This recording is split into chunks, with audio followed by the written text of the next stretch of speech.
I'm making this video in hopes to promote awareness of bullying in America. Many children nowadays seem to be committing suicide due to bullying problems from school and outside of school, sometimes within their own home. I wish to tell my own tale of bullying and hopefully speak to you all about how the fact that I'm a survivor of being bullied. And I hope that the rest of you who are bullied see that being a survivor is what it's really about in the end. Because the bullying goes away. It goes away after a certain point. Rather you make it go away or it goes away on its own. Ever since I was a little kid, I was bullied. That's a simple fact. At first, it was because I was the dumb kid. I was held back a grade, and everyone knew it. Oftentimes, the teacher would, ask me a question about, oh, do you remember that kid from last year? And everyone would be like, oh, he was here last year? What an idiot. You know? So it kind of started off from then. I didn't fully register what was happening at the time, because I didn't think it was that bad, but you're kids. As time went on, kids made fun of me because I was starting to gain weight and I wasn't doing so good in school. I had no friends. And it got worse and worse. At first it was just, simple kids saying ha ha ha, laughing at you, making fun of you, calling you certain names. As time goes on, kids learn to be physical. And I have my fair share of stories about this or that was broken. I spent this or that many hours lying in the mud. And I remember what it was like to think suicide was the only way out. I remember going to the kitchen in the middle of the night and grabbing a knife or I don't know, stuff like that, and just thinking it could be over. I don't have to go back to school tomorrow and deal with what I have to deal with. But I didn't. And I won't admit because I was strong, it was because I was scared to die. But now I see that being scared saved my life, I guess. Being scared stopped me from becoming one of the children who've passed away due to bullying problems. As such, I believe I'm a survivor of this new issue that we have to deal with. It's an old issue, but it's one that we're unfortunately only very recently starting to truly discover.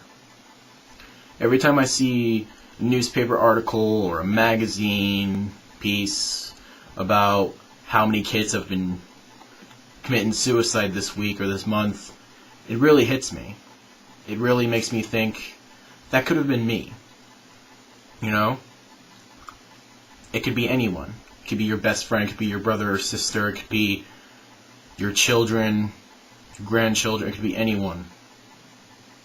And it hurts to think that the reason this happens is because there are kids out there, there are people out there, I shouldn't just say kids, who think they're better people for hurting others. They get enjoyment from making other people feel bad. I don't understand that. I don't. But what I do understand is what it's like to be the victim. As so many other of you people out there probably do as well. I don't do this video in hopes of popularity, and I don't really expect to really do anything with it. This video is for me to express my feelings over the subject and maybe inspire you to do the same. Express your feelings, because if you hold them in, you could do something bad. I would know. I've done bad things because of holding in my feelings. Even today I'm still bullied, because I'm still pretty big. I'm still not that smart.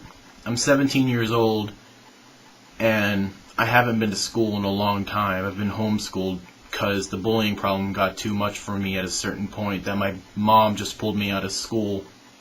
Was that the right choice? I don't know. It gave me more chances to do anything. Parents are another thing. Sometimes it's hard to tell your parents what's wrong, but you have to. I never did.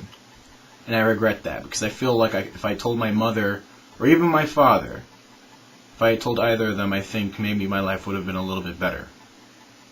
If I hadn't covered up that bruise, or put a band-aid on this cut, if I had let them see what the other kids were doing to me, maybe they could have done something. The only person I ever really told was my sister. But she couldn't do anything. She was a couple of years older than me and had her own bullying problems going on. She too was bullied in high school while I was still in elementary school. Me and her both are survivors. I'm thankful she didn't have to go through the physical torture that I had to go through. I've been beaten up so many times with so many different items. You sometimes don't think you're right in the head. All the times you've been hit in the head.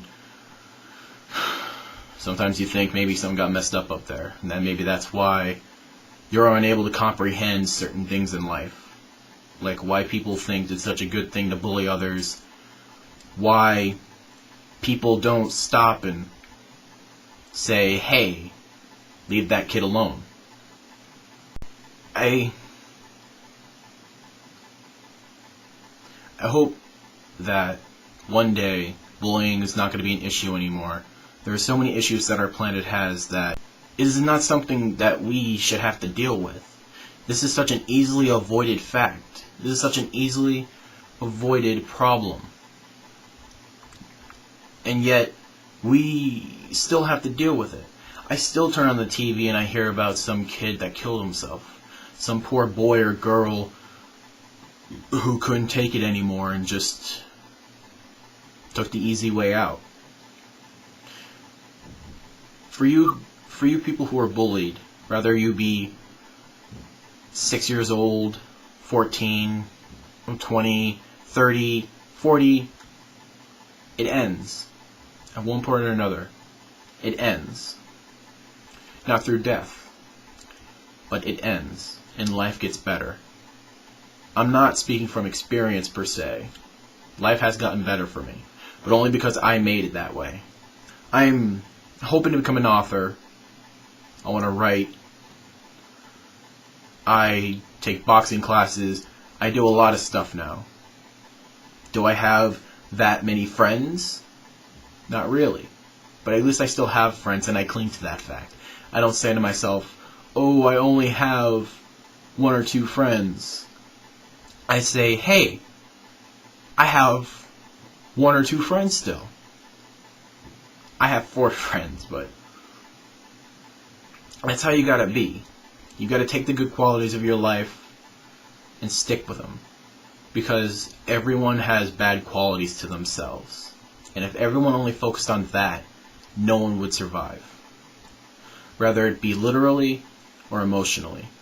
Metaphorically, I should say. But you gotta cling to the good things in life. No matter how few there may be. I love to write.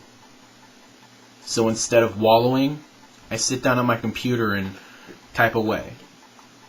I have 4 very amazing friends that I call my brothers, even though they're not by blood. And instead of sitting in the corner and crying, I go hang out with them. I play video games, I box, I work out, I'm on YouTube, I'm doing things, all in an attempt to keep myself sane. Because every night I think of that sad little boy that was laying in the mud after being beaten up and called names. I understand what it's like to be bullied. But it's not the end of the world because some punk pushed you down. There are many ways to be bullied. Physically, mentally, inadvertently, indirectly. And there's so many ways in so many places where you can get bullied. In your own house, you can still get bullied. Those are the worst. But suicide is not an option. You may think it is, but it's not. Live your life the way you want to do it. Don't let others affect you. Because it's all you can do. Just survive and live your life. Carpe diem.